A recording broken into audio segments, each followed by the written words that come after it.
Hi, I'm Dan Egan. I am the Director of Process and Network Solutions for Winter Electric Supply in Wisconsin.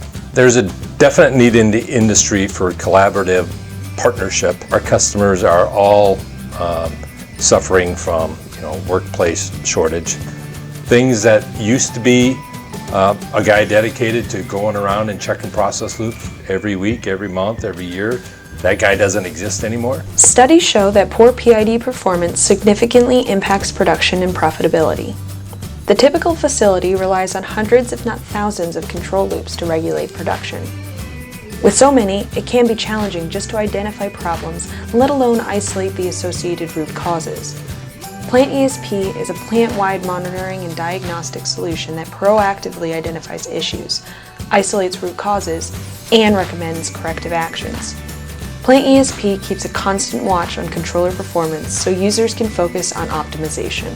So now you got to rely on some software tools to do that. There's a lot of process loops out there that are just not running properly, haven't been for years, and now with Control Station and the technology and their capabilities, it takes a huge burden off our customers' shoulders to let them know that they're being more productive and more efficient with their manufacturing processes. So if you're looking to improve awareness and optimize production, Control Station simply wants to know: how can we help? What challenges are you facing? Where are the opportunities for your organization? Are you ready to partner for success?